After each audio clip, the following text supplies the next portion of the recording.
Hello, everybody. Tell me, is my audio working? Can you hear me okay?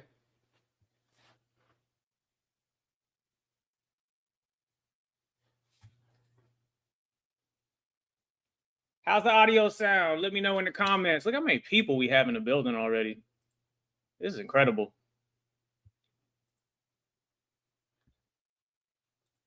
So we already I have 11:59. We'll get started right at 12, but we have had 198 people register for this webinar, which is higher than any free webinar I've ever done. So I am pumped today. I appreciate y'all being with me on a Friday with some of the weather. And looking at the comments, we already have, I think I count 12 states now. And let me just go through this real quick. We have Pennsylvania, South Carolina, obviously Florida, Louisiana, Mississippi, Kentucky, Virginia, Missouri. Man, this is incredible. This is incredible. Michigan in the house. I'm sorry about the Detroit Lions. I apologize for what you went through there. Good. Audio's good. Audio's good. Audio's good. All right, we are streaming. We have about 80 plus and counting live in the webinar. If you registered for the webinar, you can participate in the discussion. As you can see, your comments are right on the screen.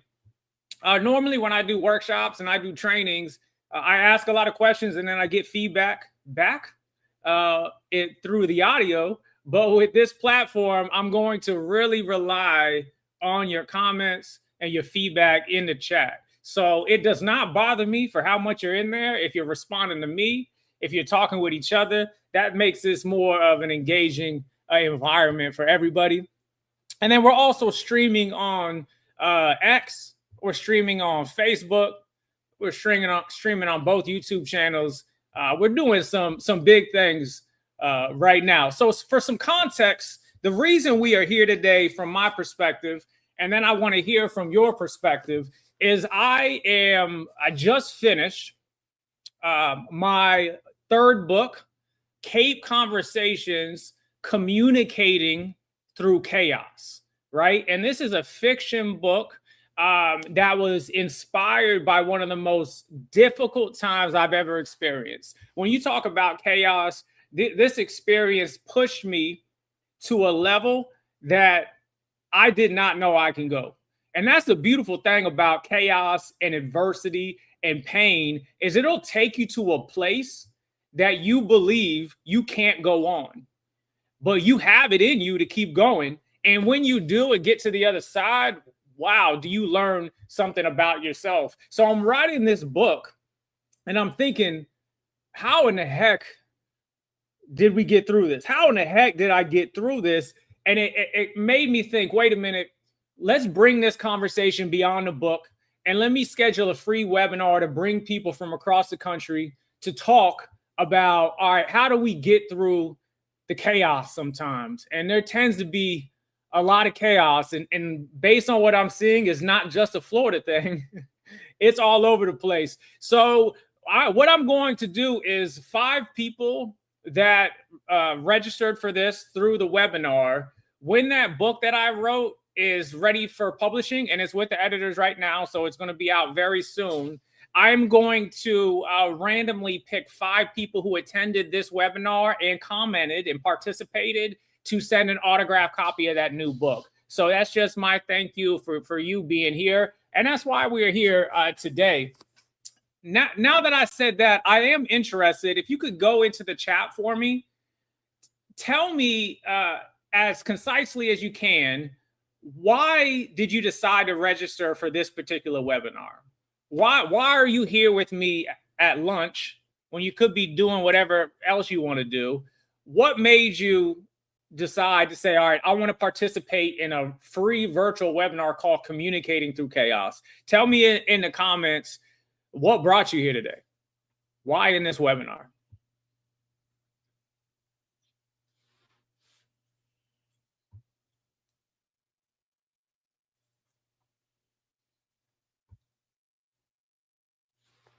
So Jennifer said, I'm in the training sector and I'm working with my teams at the salon team. Rubio said, because I need help with getting through chaos. And I need to be able to help others who are going through chaos. I love that. It's not just for you, it's helping other people as well. Wanted to learn strategies and helpful tips to communicate when stress is high. Leadership role at a maternity home.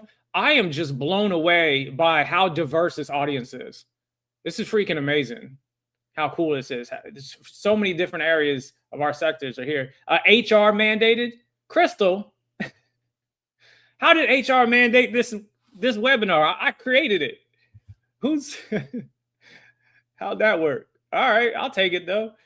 Sue says, always looking for tools to communicate. Excellent communication with our team. Tiffany, I want to grow through the chaotic workflow culture. I want to learn how to better communicate.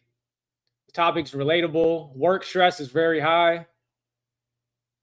Gwendolyn says, I'm currently going through cancer treatments and working. That's chaos. Everybody give your thoughts and your prayers out to Gwendolyn for a moment, going through cancer. I know we all have somebody in our lives who are going through that. I do as well. So, hey, props to you. And look at I could even sense the energy in your message.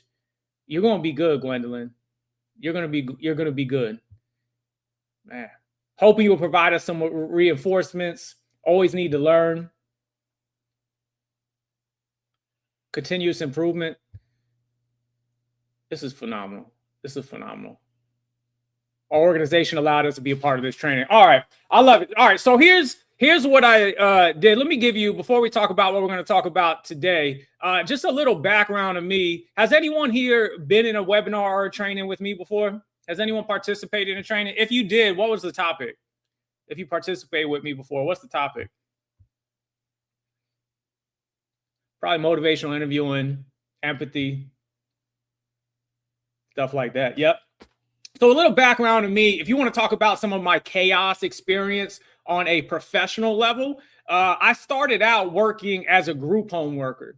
And that was probably the hardest job I've had with regard to like a chaotic culture. That was like girls on one side, boys on the right, and that one desk in the middle.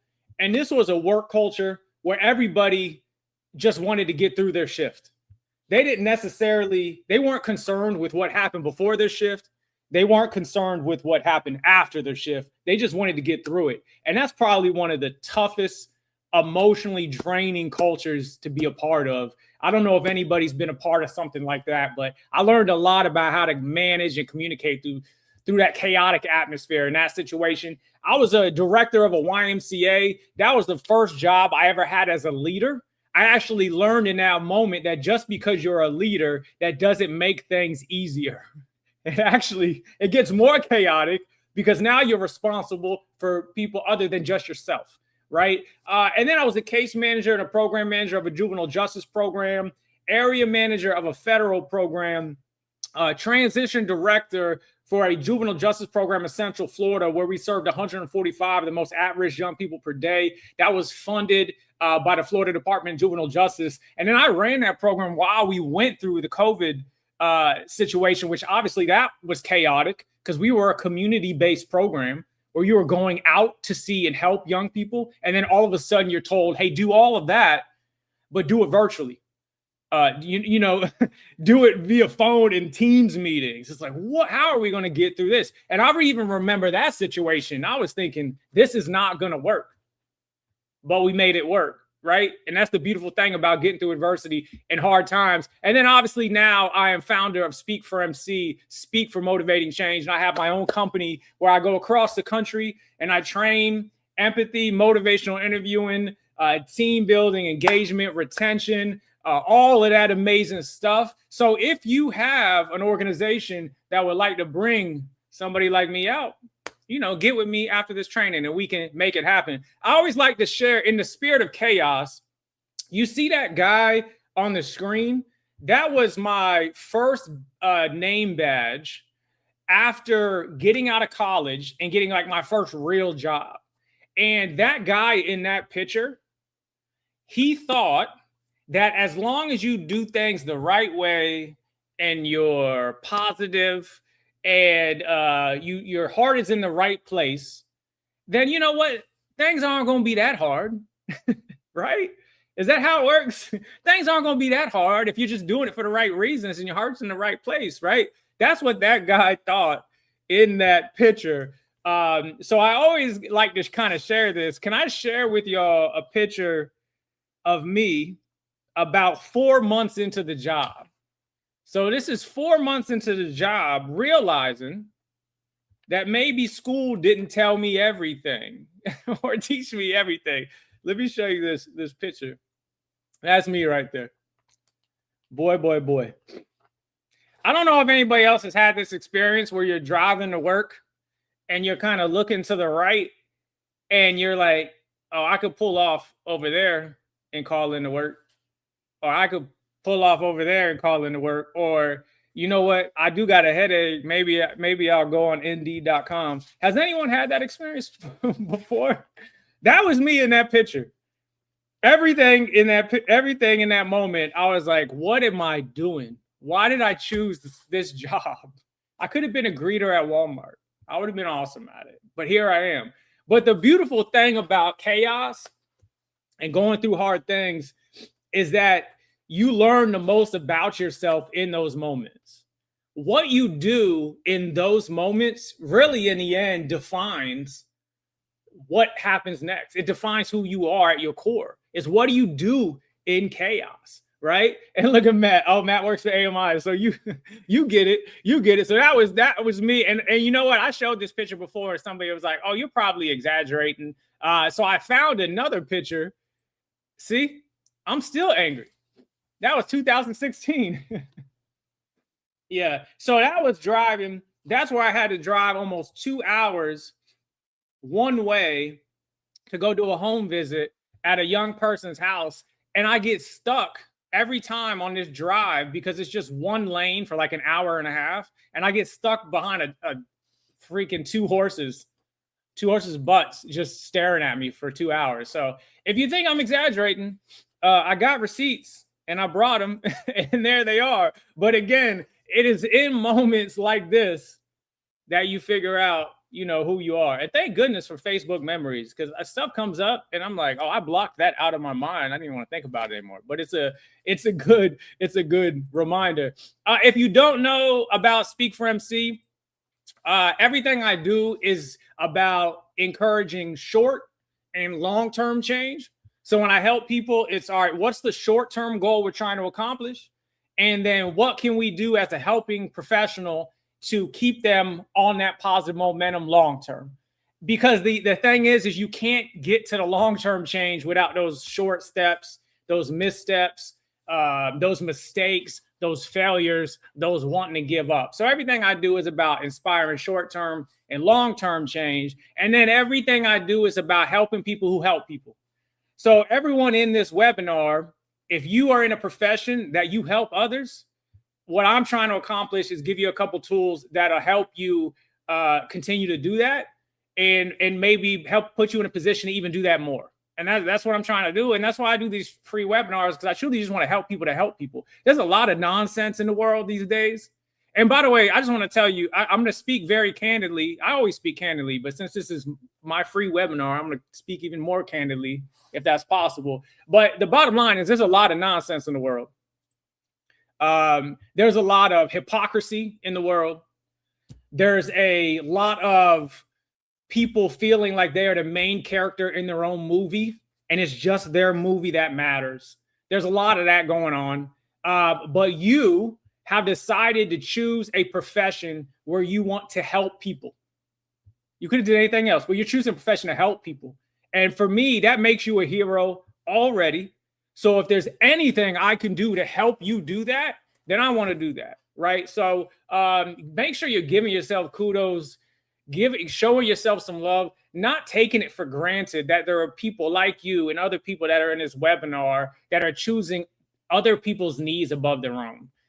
And that's what I try to do, is help those individuals. So what we're going to do today is I thought, all right, what specifically, when we're talking about chaos, what specifically should we review? And everything that I do when I do trainings now these days is about CAPE conversations, which I just want to give myself a little bit of credit, a little bit of props real quick. I just officially trademarked. CAPE Conversations is trademarked. Yay! I'm going to pretend that you're giving me a round of applause since there's no audio and I can't hear you. But yay for me. So what CAPE Conversations is, just for some context, is I was watching Spider-Man with my little girl, and she saw Doctor Strange come on the screen, and she was like, well, why does he wear a cape? And I said, oh, you know, some heroes wear capes. He's a hero. And she goes, well, then, Daddy, where's yours? And I was like, like that. I was like, oh man, I'm telling you, kids will tell you stuff that'll just freaking shake up your entire world. But when she said that, after I got done being a little emotional, I thought about it and I was like, well, what does it mean to be a hero? And I know there's the expression that says like not all heroes wear capes, but I'm thinking more when you choose to be in a profession to help people. What is the thing? What are the characteristics? What are the tools that you bring with you that puts you in the best position to be a hero for that person?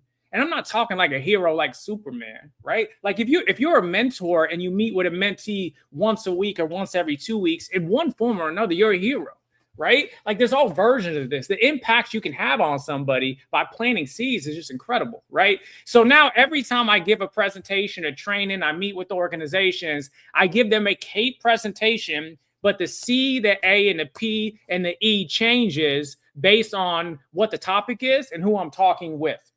So I created a CAPE just for y'all. Now, I want your participation to help me figure out what this CAPE is together. So because StreamYard won't let me like go slide by slide, as once I put the next slide up, it shows you everything. I want to get some guesses first. So if you're talking about communicating through chaos, the very first thing we need to try to do or use some tools to do is a C word.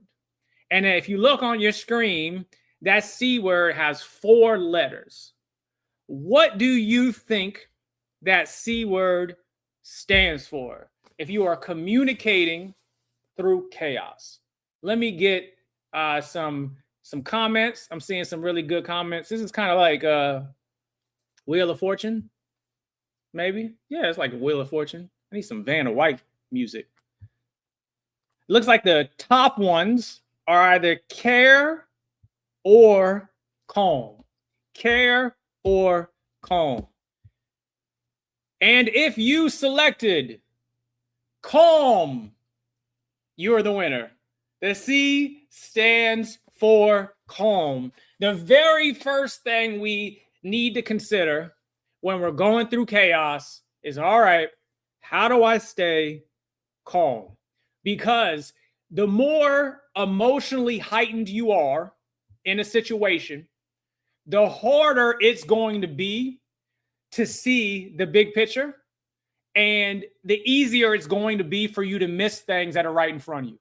And this has to do with people, when you're actively listening, what's actually happening. The more fired up you are, it's just so easy for you to miss things because you're filtering it through how upset or angry or frustrated you are.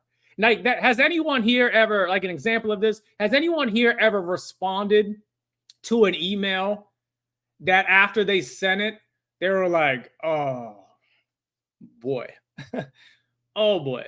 Like anyone like was Googling really fast. Can you unsend an email in Gmail? Can you retract an email in Outlook? Oh no, like you're having to. Has anyone ever sent an email like that, or is that just me? Because I have. I have. Yes, I definitely have. If I can give you any tip just on the email part or a text message part, if you are emotionally heightened, if that email or text is not time sensitive, meaning it does not need to be received by the person you're sending to exactly in that moment, I always suggest either sending it to yourself or sending it to an objective party that can take a look at it first. Because just how our brains are wired, you are going to look at it differently later when your emotions are down, and you're going to see it in a different way. So really try your best to take a step back and not send those. I actually almost did that recently. I was real mad with an email and I almost hit send. And the only reason I didn't hit send is because I was doing a workshop about this later and I didn't want to be a hypocrite. And then I read it later when I went back at the end of the day and I completely misinterpreted it. So I say all that to say is let's talk about, it's one thing to say, be calm. And it's another thing, well, how in the heck can you do that? So let's talk about 2 strategies to remain calm.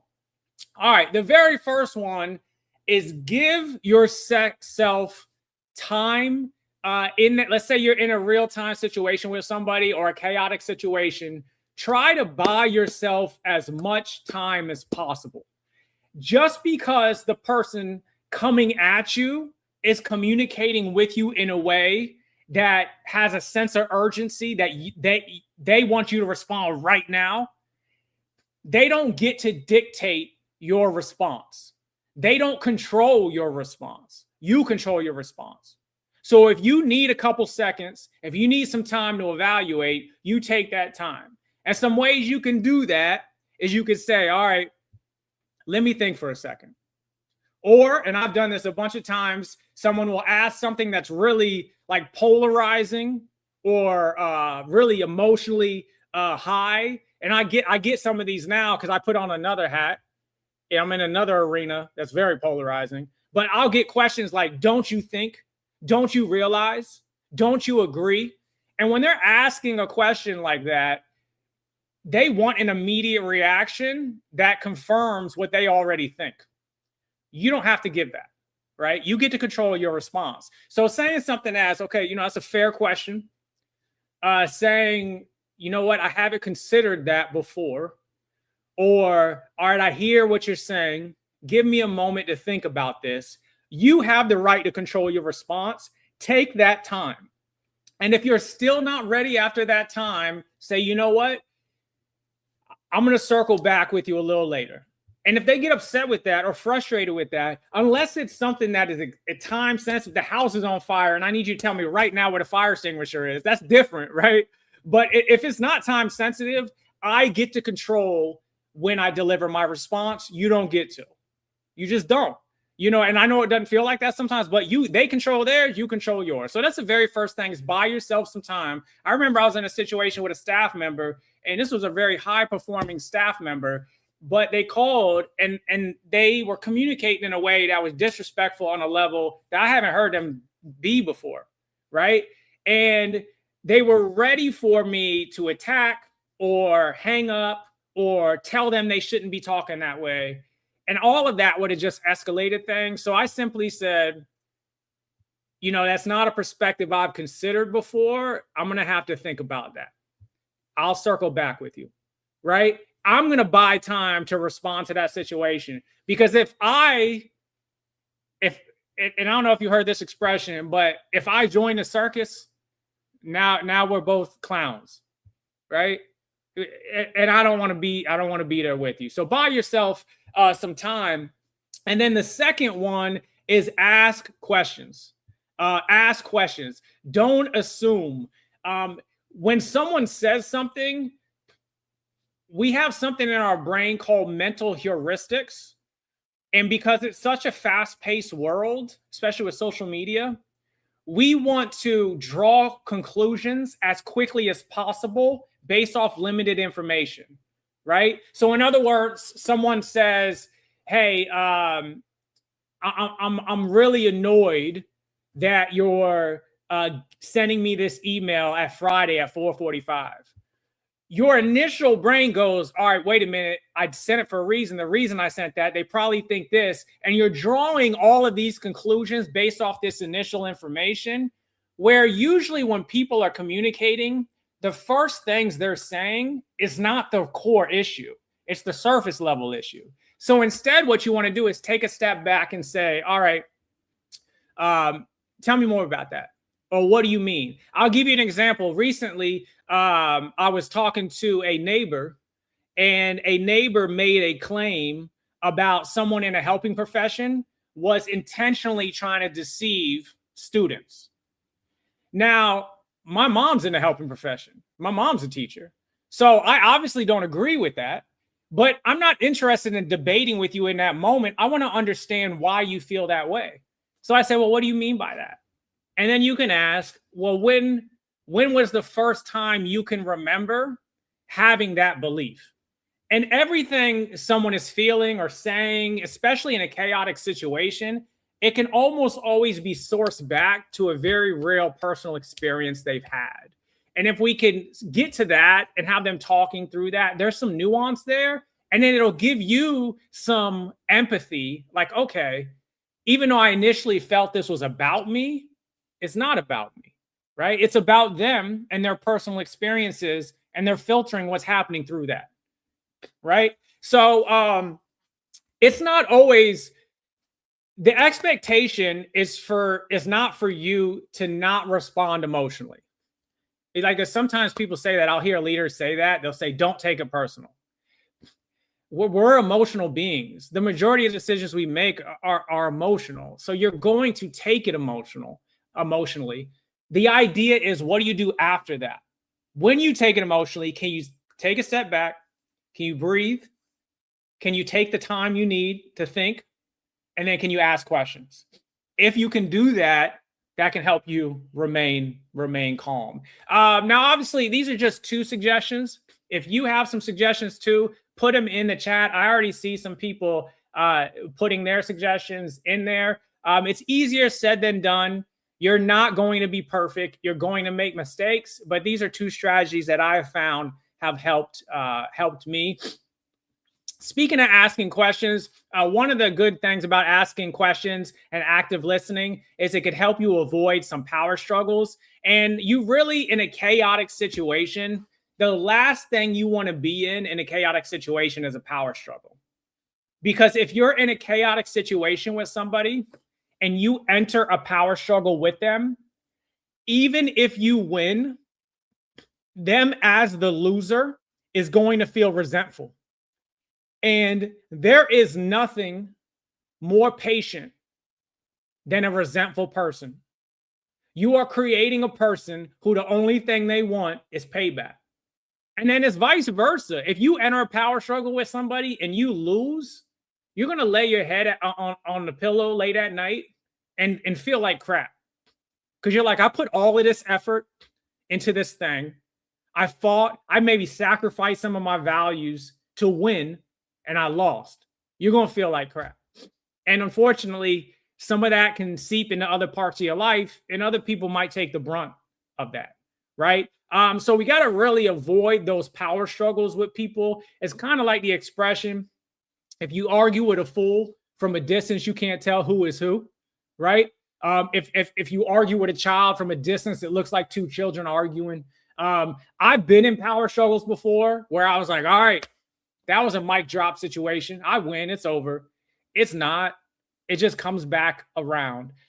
So try not to engage in those power struggles. Try to remain calm, and that go a long way in getting through that chaos. All right, let's go. Let's go to number 2. The first one was calm. The second one is 2 words. And I think I've already seen some of it in the comments. What do you think the A stands for in our webinar today? What do you think it is? It's two words.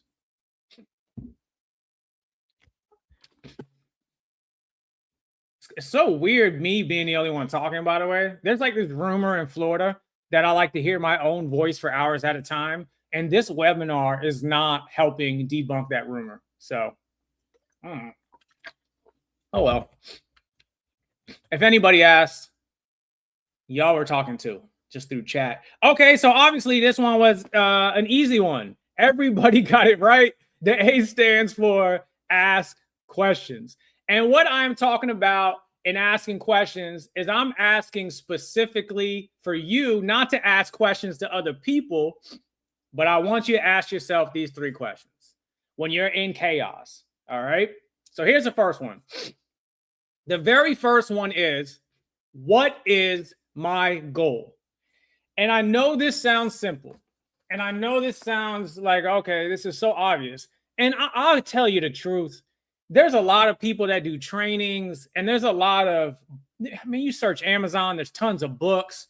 Everybody's a YouTube self-help person. Really, it's not about the solution. The solutions are out there. It's about your commitment and drive to following through on the solution, your discipline in the solution, right? So yeah, really, the very first thing is asking, what is my goal? What am I trying to accomplish? You would not believe how often we behave in ways that don't actually align with what our goal is. So when you're in a chaotic situation with somebody, you have to be honest about with yourself and ask, what am I trying to accomplish? What's really my goal here? And if the answer is, what my real goal is, I just want to be able to just go home, watch some Netflix, and just unwind. If that's your goal, then why are you going back and forth with this person in this moment? Because even if you do that to the best of your ability, go back and forth with them, if that's not actually your goal, the likelihood of that being successful is just not. So what are you trying to accomplish? If your goal is to truly help this person, then if they're cursing you out or they're not doing what you want them to do, it's going to be easier to not take that personal if your goal is to truly understand, well, what's causing the behavior? What is your goal in that moment? What do you want to accomplish? This is incredibly important, asking yourself this question before entering a chaotic situation. Let's say you're going to enter a situation with a staff member where you have to write them up or give some really constructive feedback. In that, before you go to that meeting, you should be asking yourself, what is my goal in this situation? What is my goal for how they receive it? What is my goal? And then, is the way I plan to deliver it put me in the best position to reach my goal? And you're being very intentional. It'll help center you in those tough moments, because your brain, if you are being intentional about what you're trying to accomplish, like saying it out loud, it's going to be hard for you to go against that in real time, because nobody wants to be a hypocrite. Now, I think I said this earlier, the most common characteristic in our society right now that people have the hardest time seeing in themselves is hypocrisy, right? It's very hard to recognize it in real time. This is why being intentional before the chaotic situation is so critical, where you're saying, all right, what am I trying to accomplish? Because if that's on the forefront of your mind, it's going to be hard for you to go against that in real time. It's going to be easier to self-adjust, right? The second question is, what do they need from me? And this is a very important question, because has anyone here ever got unsolicited advice before? Like got advice from somebody that you did not want their advice, but they gave it anyway? Has that ever happened to anyone before? I always ask that, and that's a silly question, because we've all been through that question. Who's the person in your life that gives you the most advice you didn't want? Let's put them on blast for a second. They're probably not watching. They're probably not watching. They're off doing something else. Who is the person in your life that gives you the most advice that you don't want? I'll go first. No, well, all right. Tiffany said it, so I'll say it. My mom. I love you, Mom. She's probably not watching. She's heard it. She's heard enough of me for the last 41 years, so she's probably not watching, so I'm good. Oh, my husband. Okay, Kimberly. He's not watching though, is he? I think you're good. I like how everyone's answer is my family. It's always the family. So the question we're asking, I say all this to say, is what do they need from me in this moment? I actually saw, and if this person is watching, I'm not going to say your name and put you on blast, but I saw somebody on Facebook the other day tell on Facebook a goal they're trying to accomplish that's very hard for them. And they actually wrote, I'm just telling you this for encouragement. I do not want any of your advice. I already know how to do it. So like she straight up just put there, do not give me advice. But the idea here is if you're trying to help someone, but you're not trying to meet their need in real time, even if the thing that you have can help them, they're going to be more likely to reject it because they don't feel heard, right? So in that moment, we have to ask yourself, does this person just need me to listen? Do they just need me to respond to an immediate need they have? Like they need me to help them do something? Do they need guidance? Do they need feedback? Do they need advice? Do they need me just to just be quiet? I've been on conversations where I haven't said anything for like an hour. And then I'll just say one thing. I'll just be like, that sucks. And that was it. That's all they needed. We want to match the need for what they have if they're trying to help. Too often, sometimes as helping professionals, we assign the need they have to them, right? We view it as, oh, I know what you need, so I'm going to give you what I think you need or I know you need. But people will reject support and help that they know can help them if they feel it's coming from a place of disrespect or distrust, right? So you got to ask yourself, what do they need from me in that moment? And my mother-in-law is not watching, but she's also a victim of this. But I actually tell her, I tell her, hey, I don't need this right now. But she still gives it. But, you know, we're all working on ourselves. And then the very last one is, what can I give? And this is, I think, a question that if you're in a helping profession, we need to ask ourselves more. And I learned this during our adoption process because I was pouring so much into that situation emotionally that eventually my mental cup was empty. Or excuse me, my mental cup was full. In other words, it was a zero-sum game. There was nothing else I could pour in without other stuff overflowing. I could not take in anymore. I could not give anymore. And I actually had to tell my wife at that situation, I was like, I got to check out. I got to check out for at least 48 hours a week or something. I got to mentally check out because I got nothing left. I got to empty the cup. So you have to ask yourself in that situation, what can I give to this chaotic situation?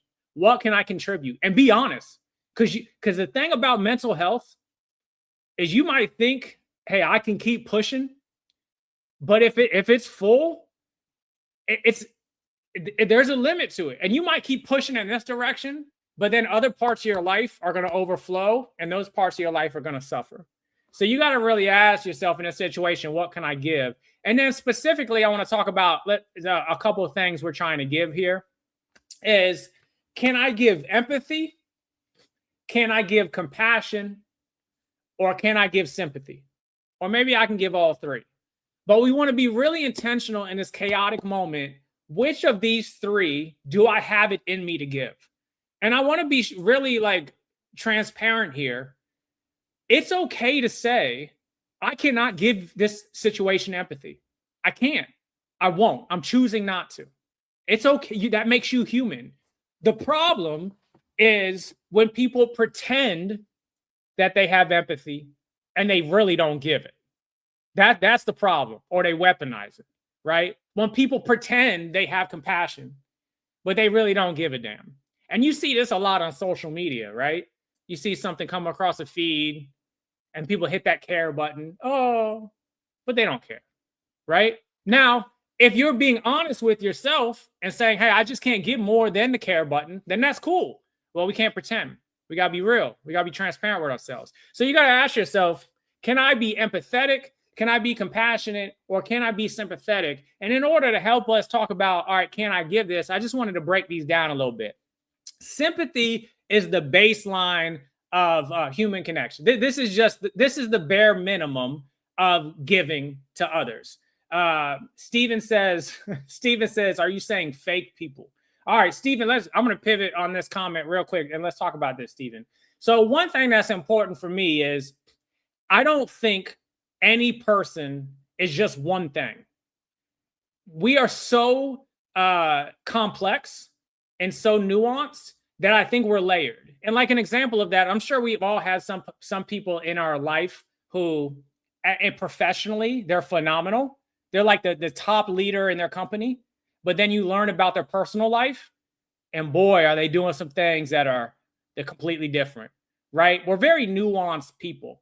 But to your point, Stephen, one of my pet peeves is, yes, people who for lack of a better word, are not real. Like I'm okay with you believing however you believe, if you truly believe it and it's rooted in something real to you. That doesn't mean I got to agree with it. That's a whole nother thing. But if you're real, I can respect that. It's the stuff that you're just saying things because you feel it's the right thing to say because it'll get you something, or because someone else is telling you to say it. And I don't want to get too off track. There are places for like your office politics where you can't just go off on people, but you can still have patience and be calm and be empathetic and be real, right? So let me pivot back to this for a second. So you have to ask yourself: empathy, compassion, or sympathy? Yeah, exactly, Kenya. Pretending to be compassionate or not, or weaponizing compassion. Sympathy is the base, is the bare minimum. This is essentially just acknowledging someone's suffering. This is like, hey, that sucks, or that must feel horrible. You're going through that. Or on social media, in the comment section, you just put like the prayer emoji or the care button, right? That is you demonstrating some sympathy. Now, there's situations where all I can give is sympathy. There's so much going on in the world. If I poured emotionally out into every single tragedy and every single part of chaos in the world, I would emotionally be done, right? So you have to decide, what can I give in this moment? But sympathy is the bare minimum. Empathy is taking sympathy to that next level and truly being curious and trying to understand what's happening and what that person's suffering is like. That's where you truly want to learn. If you are in the change arena, in other words, you are trying to help people change, or you are trying to inspire change, you cannot do it without empathy, without some sort of empathy in it. It's just, you can't. And if you think you're doing it without empathy, you are really just encouraging compliance. And that compliance is only going to last as long as that punishment or incentive you're giving, right? Real change, and this is based on of science and studies and psychology, empathy is the foundation of change. Empathy is about understanding. And then the third one is, or can I be compassionate, which then takes it to the next highest level. And essentially what compassion is you want to do something about it. So sympathy is I acknowledge it. Empathy is I want to understand it. And compassion is, all right, I want to help do something about it. I want to take action. Obviously, you can't take action in every situation, right? Obviously, you can't empathize with every situation. Maybe you don't want to give sympathy to something that bothers you because you completely disagree with it. I'm not saying any of that is right or wrong. Right or wrong is just subjective anyways, because it's all just your own morals and your morality and your values. I'm saying just be real and be intentional and honest with yourself about what I can give. Let me just go through the pros and cons of this real quick. Pros of sympathy: it does acknowledge someone's struggle. Sometimes people just want you to acknowledge it. Like I said in my example before, I was talking to somebody who was going through something, and literally all I said, that sucks, or damn, that's a lot you're going through. Just me saying that meant a lot to that person. They just wanted somebody to acknowledge their suffering, right? So those are the pros of sympathy. Is sympathy? I'm not saying sympathy is bad. I'm just saying it's the bare minimum, or at least just the starting point. Obviously, there are cons to sympathy. It could sometimes turn into pity, like feeling sorry for people. I feel sorry. I pity you. It could blur some professional boundaries. The main thing is people believing sympathy is enough to really affect real change. That's enough to help someone, or that's enough to be meaningful to really accomplish some real goals, would be the cons of sympathy. Is it the main? Sympathy is good as long as you don't think that sympathy is going to accomplish some big picture goals, right? That's like if you see a tragedy on the news and you're like, that's horrible, and then you move on. You saying that's horrible is not going to change anything. Now, if you're honest about that, then that's okay, right? But giving yourself credit for that, I don't know. Now, I want to say real quick, I do this too. I do the thing I just said sometimes because that's all I can give in that moment. So I'm not saying if that's what you're doing, that's bad. I'm just saying be honest. Just be real with yourself. The empathy, let's talk about pros and cons real quick. obviously empathy is a foundation of change. So the pros are, if you're trying to help someone change, this is the foundation of it. It helps you gain true understanding. People don't care how much you know until they know how much you care, right? So this helps someone know you care. If you took the time to truly hear them, they're going to be more likely to take the time to truly hear you. So empathy allows you to do that. Some cons to empathy is it does take time, right? So if it's 4:45 on a Friday and this person is going through something, if you think you're going to be able to be empathetic truly and still be home by 5, that's not realistic, right? So maybe in that moment you can't give real empathy. You need to table that conversation or say, all right, I was planning to go home at 5. Now I'm going to stay here and be empathetic. And it can feel clinical or manipulative depending on what the source is or the outcome.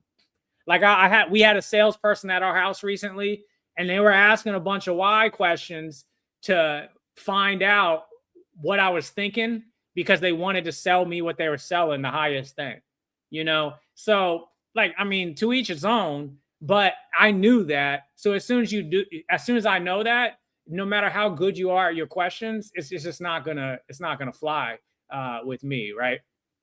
So it can seem a little manipulative. And then the pros of compassion, this is really the helping stage.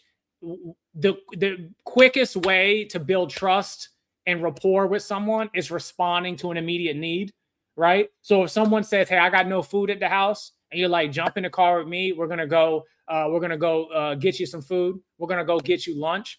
That can go obviously a long way. It can be so powerful. However, with compassion too, if you're always doing something for other people, how much are you giving to yourself?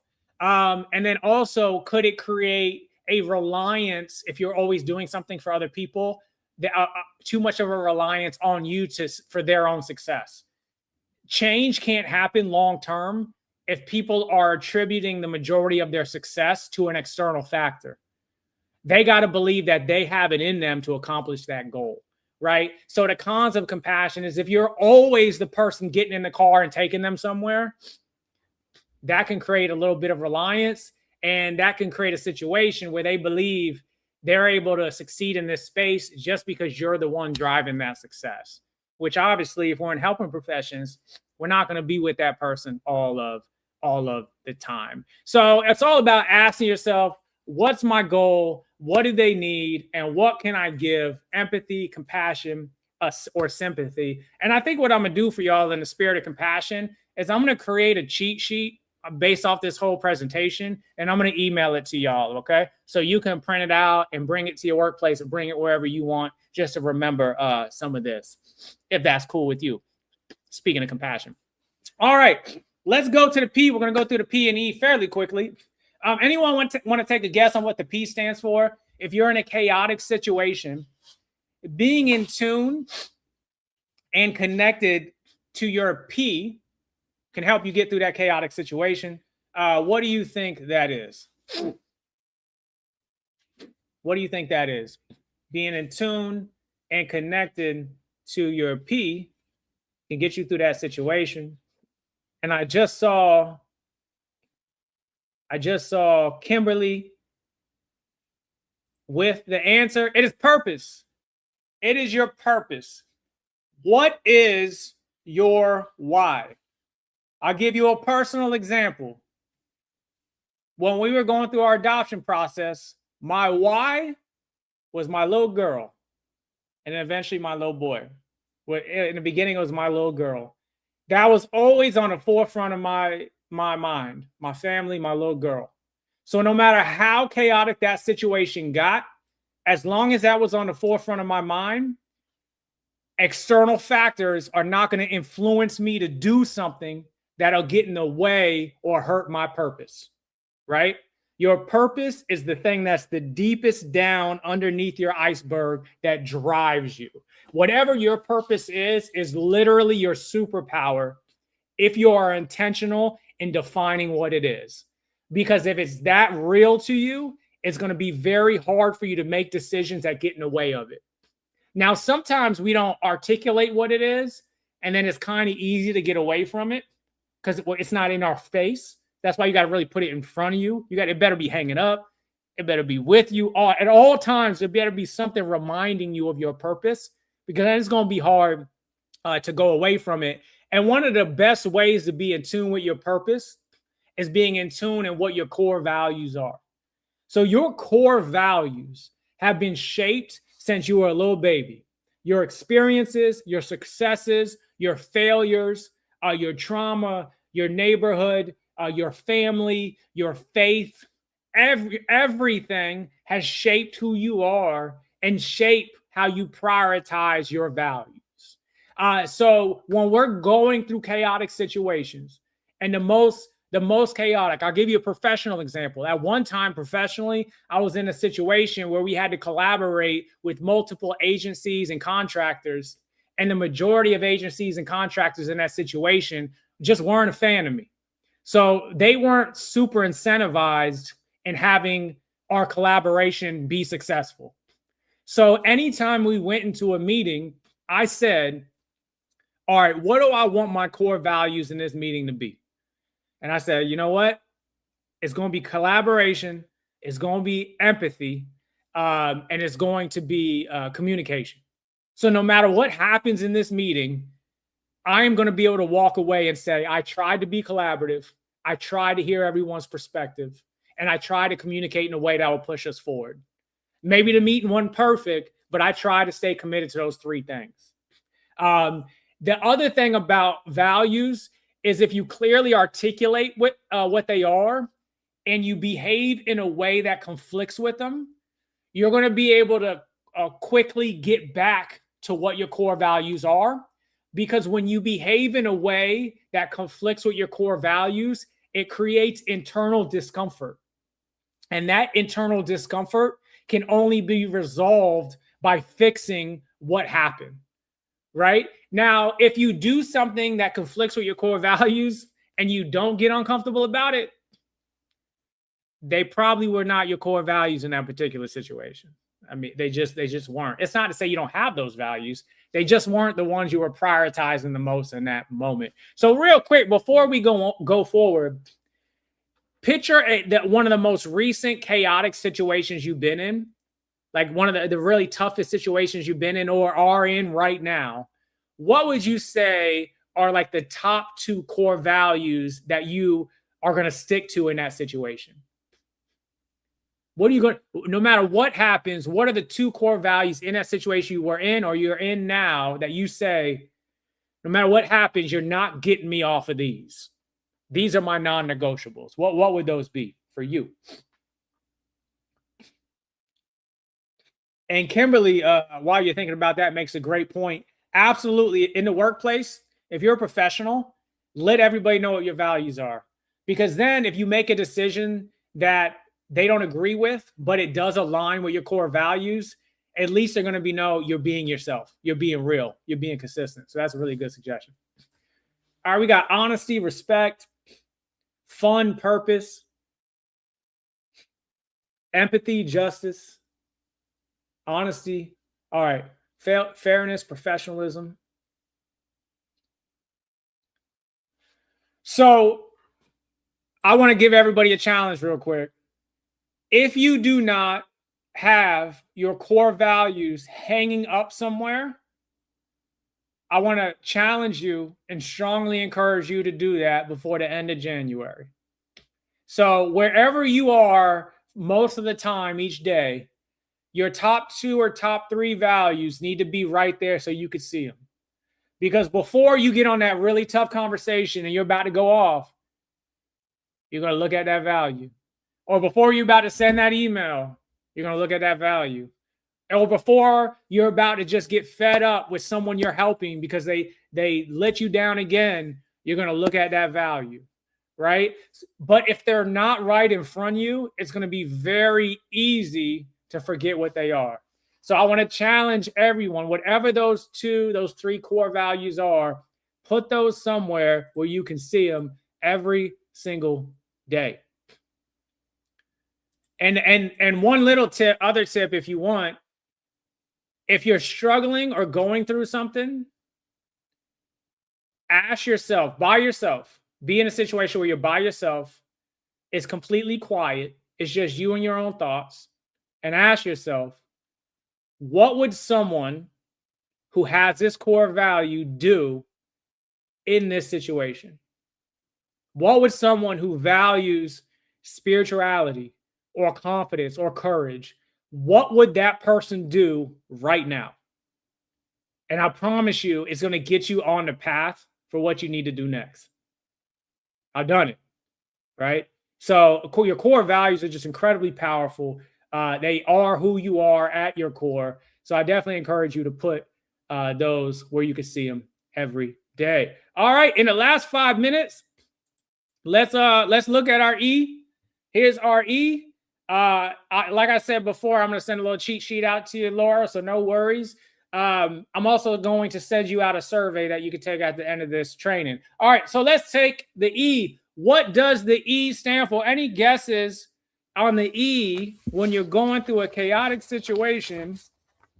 Y'all have been playing Wheel of Fortune really, really well.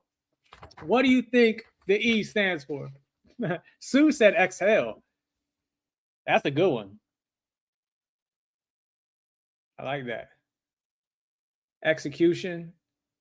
Teresa, consistency. It's an E. All good, Teresa. Etiquette. Execute. There's a lot of good E's, huh? That's what I'm saying. There's a lot of stuff that goes on in somebody's C.A.P.E. So for me, for this one, it's expectations. So let me talk about expectations. Here's 3 reminders for tough times. And here's some expectations that I had to realize for myself, and I want to give to you as well. The very first one is the expectation that you cannot control another person's response. You can't. No matter, you could listen to every single training and webinar or workshop I ever did and do everything I said, or somebody else's training for that matter. You can read every single book. You could be the best conflict resolution person on the face of this planet and universe. But in the end, you don't get to control the other person's response. They get to have the final say. So if we get to a point where you think, I have the perfect plan to just be able to get them to do what I want, that is a very quick path towards burnout, compassion fatigue, and frustration. It's their choice and it's yours. Now, the flip side of that, you have 100% control over your choice. You have 100% control over your choice. All right. So, and the crazy thing about life, and I'm gonna go off on a tangent because we're almost done. The crazy thing about life is the moments you have more control than any other moment in your life is how you respond to adversity, failure, and chaos. You have more control over how you respond to failure than your own success. Because success, there could be a lot of variables that just went your way. But your response to failure, you get main center stage. You get 100% control over what do you do next. That's when we find out. You can't control theirs. You can't control yours. Number 2, never take credit for someone else's choice. And this is the good and the bad, right? Now, you can take credit for the impact you had on somebody for sure. You help someone, be proud of that. But what I mean is if someone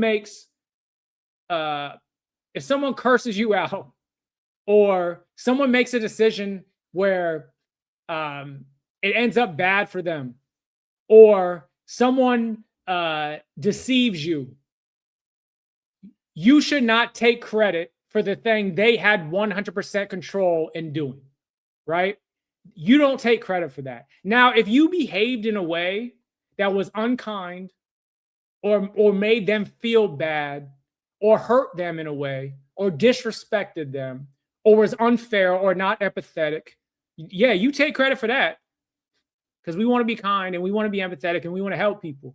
But ultimately, they get to have ownership over their own choices, just like yours. So don't take credit for that. And this one came up when I was talking to someone professionally who they were working with a team member who they thought they had a good relationship with, and then they found out behind the scenes was really disrespecting them and saying some hurtful things about them. And they really took that personal. Like, why would they do that? What did I do to cause that? Is what they were saying. And the thing is, you don't get to take credit for that. They decided to talk like that. They decided to earn your distrust, right? You control yours, they control theirs. And then finally, number 3, I think we can all relate to this. When someone shows you who they are, please believe them. Please believe them. Look, who we are at our surface level behavior is not who we actually are. Think about like the Titanic. The person driving the ship, they were judging how fast or slow they were going based off the surface, based on what they could see. Where the stuff that was really the most impactful and can really be the most damaging is underneath. So when someone gives you a glimpse of their goodness or their values or what they really care about, believe them. Believe them until they show you otherwise.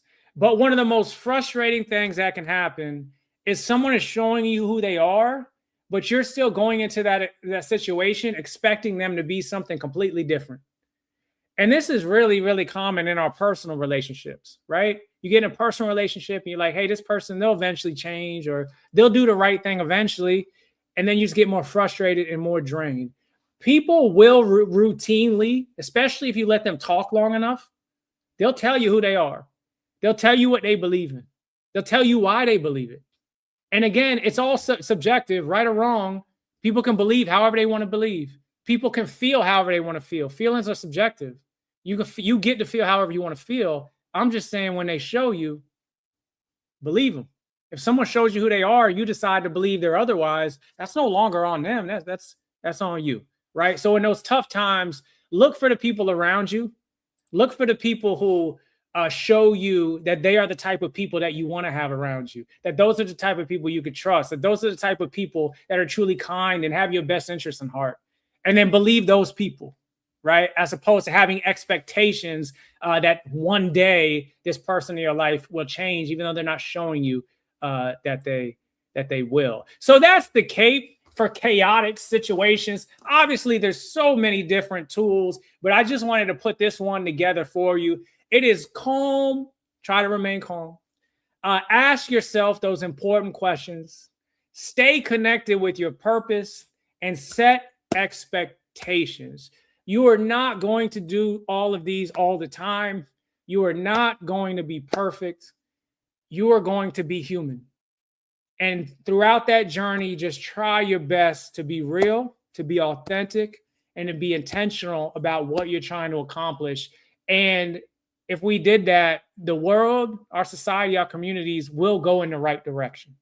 And the fact that you're in a helping profession, like I said, you're part of the reason we can get there. So I want to thank y'all so much for being with me today.